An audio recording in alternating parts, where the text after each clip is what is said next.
থেকে বড় যোদ্ধা। কারণ পবিত্র আর নিঃস্বার্থ মনে সেই ভাব নিয়ে যে মানুষগুলো আমার সামনে বসে আছে, তারা প্রত্যেকজন মানুষের ব্যথা বোঝে, মানুষের কষ্ট বোঝে, মানুষের জন্য যে কাজটা করতে হবে, রক্তের প্রয়োজন, তারা সেটা বোঝে। সাধারণ মানুষ আমরা এতটা বুঝি না, কিন্তু আমি মনে প্রাণে বিশ্বাস করি যে এই ভলেন্টারি যারা আছেন, সোশ্যাল ওয়ার্কার যারা আছেন, একত্রিত হয়েছে। আমি মাইকের মধ্যে শুনতে পেলাম 23টা জেলা নাকি এখানে এসেছে। তাদের বিভিন্নভাবে সমাজের কল্যাণের জন্য তারা কাজ করে যাচ্ছে। সেই জন্য স্বামীজির একটা কথা আমার বারবার মনে পড়ে, ভারতের কল্যাণ আমার কল্যাণ। আর বলো দিনরাত, হে গৌরীনাথ, হে জগদম্বে, আমায় মনুষ্যত্ব দাও মা, আমার দুর্বলতা কাপুরুষতা দূর করো, আমায় মানুষ করো। মতলব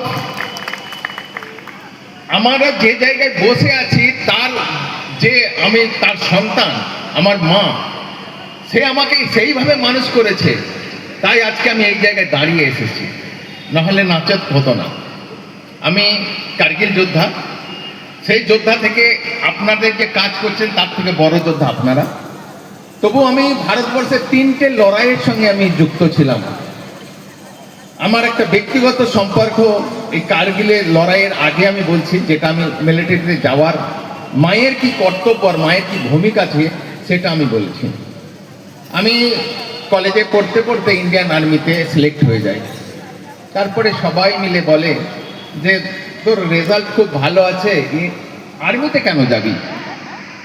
আর্মিতে যাস না, ভালো চাকরি পেয়ে যাবি, আর্মিতে অনেক ট্রেনিং করতে হয়।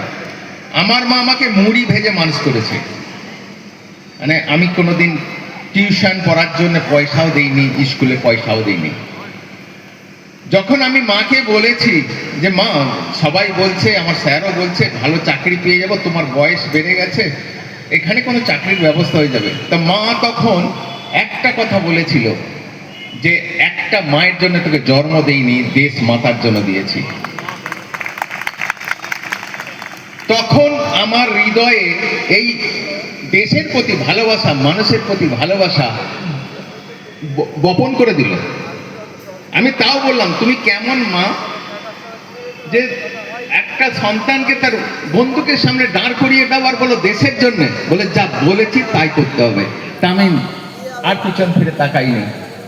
আর আপনাদের এই আশীর্বাদ, ভালোবাসা, আমার মায়ের আশীর্বাদ, আজকে আমি এই জায়গায় পৌঁছেছি যে আর একটা লড়াই আমি বাড়ি এসে শুরু করেছি। কার্গিল ফাইটারে আমরা 12 জন ছিলাম, তার মধ্যে 9 জন একটা গোলাতে, পাকিস্তানের গোলাতে শহীদ হয়ে গেছে।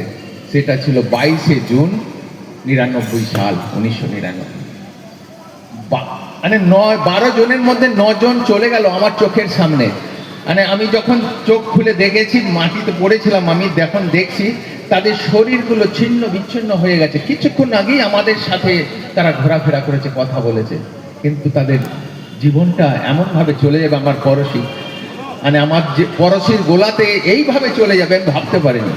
তোর বাড়ি এসে যখন রিটায়ার করেছি, একটাই ছিল, চাকরি করব না, মানুষের জন্য সেবা করব। আমি ওই জায়গা থেকে ফিরে এসেছি। কে ফিরিয়ে দিয়েছে? আমার সেই মায়ের ভালোবাসা, মায়ের আন্তরিকতা আর সবাইয়ের আশীর্বাদ। সেই জন্য আরেকটি স্বামীজির কথা বলছে, জীবনটা খুব ছোট, জীবনটা খুব ছোট, পার্থিব অহংকার হলো দুদিনের, একমাত্র তারাই বেঁচে থাকেন।